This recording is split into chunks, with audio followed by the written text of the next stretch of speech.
Hello everyone, সবাই কেমন আছো? আশা করি সবাই খুব ভালো আছো। আজকে হচ্ছে পয়লা বৈশাখ আর তোমাদের সবাইকে জানাই শুভ নববর্ষের প্রীতি ও শুভেচ্ছা। আজকে 2-3 দিন হলো আমি একেবারেই সময় পাইনি জানো তো ভিডিও করার। আসলে নিজের শরীরটাও তেমন একটা ভালো নেই, তার সঙ্গে আবার আমার গুড্ডু সোনারও শরীরটা ভালো নেই। একটা কথাই আছে জানো তো, কারোর পৌষ মাস কারোর সর্বনাশ। আমার হচ্ছে সর্বনাশ। আসলে 25 সালটা যবে থেকে ঢুকেছে আমাদের পরিবারে যে কি হয়েছে, শুধু খারাপ ছাড়া ভালো হচ্ছেই না। আসলে আমরা সোশ্যাল মিডিয়ায় সবসময় ভালোটাই দেখাই, খারাপটা কিছুতেই দেখাতে যাই না। আজকে সকাল থেকে উঠে অনেক কাজ করেছি। সেই ভোর 5:30টায় ঘুম থেকে উঠেছি। সেই 5:30টায় ঘুম থেকে উঠে কিছু পাতাতে আগুন লাগিয়েছি, মানে ধোঁয়া দিয়েছি। তোমাদেরও নিশ্চয়ই হয়। তারপর ঘরদোর পরিষ্কার করে অনেক জামা কাপড় ছিল সেগুলো ধুয়েছি। তারপর আমার বোন ফোন করে বলল, কাঁথিতে কালী মন্দিরে কি তুই পুজো দিতে যাবি?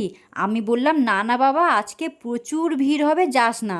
কিন্তু সে বলল না না আমি যাব পুজো দিতে। তখন আমি বললাম হোক ঠিক আছে, তাহলে আমি সৌম্যকে পাঠিয়ে দিচ্ছি, তুই চলে যা। তারপর আমি সৌম্যকে চান করে বের করে দিলাম।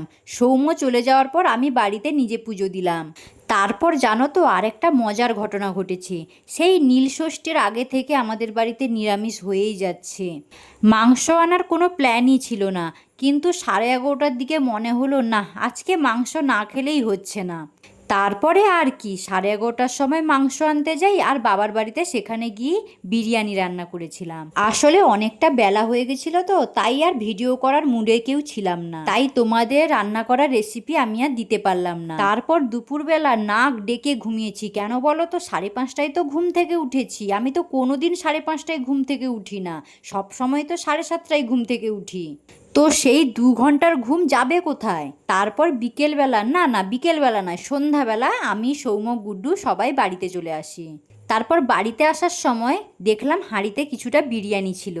আমি আর সৌম্য দুজনের জন্য নিয়ে চলে এসেছি। তাই আর রাত্রে কোনো কিছুই রান্না করতে হয়নি। এখন রাত 9:30 মতো বাজে। আমি আর গুড্ডু একটু রিলস করছিলাম।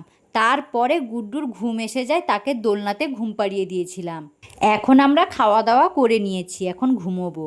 সৌম্য ওই ঘরে একটু পড়াশোনা করছিল, ওকে বললাম যা তো একটু মশারিটা টাঙিয়ে দে, তো আমি ভাইকে উঠিয়ে নিয়ে আসছি দোলনা থেকে। তো সৌম্য আবার মশারিটা টাঙিয়ে দিল। তো এখন দেখো আমি একটু বাথরুমের দিকে গেছি, আর এদিকে গুড্ডু কান্নাকাটি আরম্ভ করে দিয়েছে। আসলে বাড়িতে হাজবেন্ড না থাকলে প্রচুর অসুবিধা হয়, কিন্তু কিচ্ছু তো করার নেই, তোমরাই বলো। সৌম্য আর গুড্ডু বাবার বাড়ি থেকে ঘর চলে এলে আমার মা বাবারও খুব মন খারাপ করে। আমার মা তো বলছিল আজকে একটু থেকে যাও, কালকে সকালে চলে যাবে। কিন্তু আমি বললাম না না, কালকে ছেলের স্কুল আছে, তুমি আজকে ছেড়ে দাও, ও পড়তে বসবে।